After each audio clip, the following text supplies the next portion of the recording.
Hi, welcome back. நாங்கள் create பண்ணுற video tutorials plus exam notes இது எல்லாமே ஆண்ட்ராய்ட் ஆப்பில் ஆட் பண்ணியிருக்கோம். ஆப்போட லிங்க் டிஸ்கிரிப்ஷனில் இருக்குது, டவுன்லோட் பண்ணி யூஸ் பண்ணிக்கோங்க.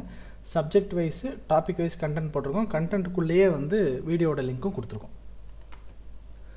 Modular programming. So modular programming is a software design technique that emphasizes separating the functionality of a program into independent reusable modules. So இந்த இடத்துல independent reusable modulesங்கிறத நம்ம நோட் பண்ணணும். அதாவது ஒரு பெரிய ப்ரோக்ராமை சிம்பிளாக சொன்னால் ஒரு பெரிய ப்ரோக்ராமை சின்னதாக உடைக்கிறோம். எப்படின்னா அந்த உடைச்ச பீசஸ் இண்டிபெண்ட்டாகவும் ரீயூசபிளாகவும் இருக்கணும். இண்டிபெண்ட்டாக என்ன, நம்ம ஒரு வேல்யூ கொடுத்துட்டா அந்த வேல்யூவை அதை வச்சு அதை கால்குலேட் பண்ணி அதோட வேல்யூ முடிச்சிடணும். First point. ரீயூசபிளாக என்ன, நான் எத்தனை தடவை வேணாலும் அந்த கான்செப்டை எக்ஸிக்யூட் பண்ணிக்கணும். அப்படி நம்மளால் மாடியூலாக பிரிக்க முடிஞ்சால் அதுக்கு பேர் தான் மாடுலர் ப்ரோக்ராமிங். ஏன் மாடுலர் ப்ரோக்ராமிங் இம்பார்ட்டன்ட் அப்படின்னு பார்த்தீங்கன்னா, கோடுடைய காம்ப்ளெக்சிட்டி. இப்போ நான் ஒரு பெரிய என்டர்பிரைஸ் ப்ராஜெக்ட் செய்கிறேன். அந்த என்டர்பிரைஸ் ப்ராஜெக்டில் சார்ட்டிங் அல்காரிதம் வேணும், இல்லை சர்ச்சிங் வேணும்னு வச்சுக்கோங்க.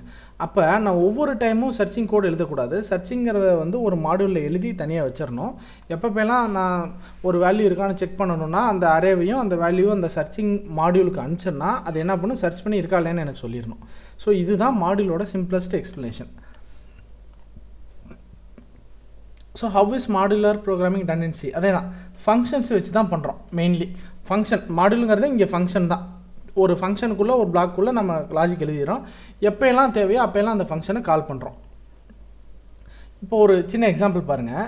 இப்போ இந்த கோடு மாடியூல்ஸ் இல்லாமல், அதாவது ஃபங்க்ஷன் இல்லாமல் டைரெக்டாக ஸ்ட்ரைட் ஃபார்வர்ட் வேயில் இருக்குது. int a = 10 b = 20 இந்த ரெண்டு வேல்யூ ஆட் பண்ணுறோம், பிரிண்ட் பண்ணுறோம். இவ்வளோ தான். இப்போ நான் என்ன பண்ணுறேன், இந்த ஆடுங்கிறது ஒரு ஃபங்க்ஷனாலிட்டின்னு வச்சுக்கோங்க. இந்த ஃபங்க்ஷனாலிட்டியை மாடியூலாக எழுத போகிறேன், அதாவது ஃபங்க்ஷனாக எழுத போகிறேன். அப்போ என்ன பண்ணுவேன், int add of int x, int y ரெண்டு பேராமீட்டர் வாங்குது. அந்த ரெண்டு பேராமீட்டரையும் ஆட் பண்ணி ரிட்டர்ன் பண்ணுது. இதுதான் இந்த ஃபங்க்ஷனோட வேலை. தனியாக எழுதிட்டேன். இப்போ நான் என்ன பண்ணுறேன், int a = 10 b = 20 int result = a add of a, b அப்படின்னு கொடுத்துட்டேன்னா இந்த ரெண்டு வேல்யூ, இந்த 10 20 இது பாஸ் பண்ணும்.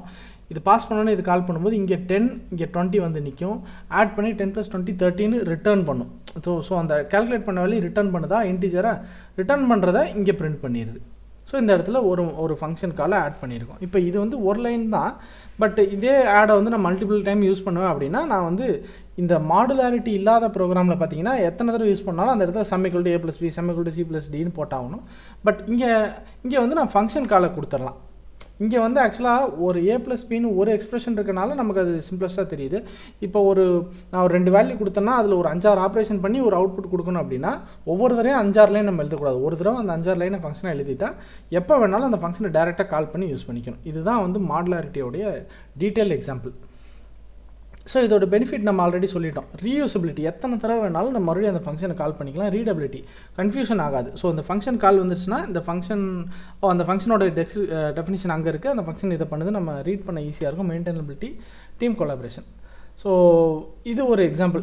இன் லார்ஜ் ப்ராஜெக்ட்ஸில் ஃபார் எக்ஸாம்பிள் main.cயில் முக்கியமான கோடெல்லாம் இருக்கும். ஃபங்க்ஷனாலிட்டிஸ்லாம் தனித்தனி சி ஃபைல்லையே ஹெடர் ஃபைல்ஸ்லேயே எழுதி வச்சுருப்பாங்க. ஸோ இதுதான் மாடுலர் ப்ரோக்ராமிங்.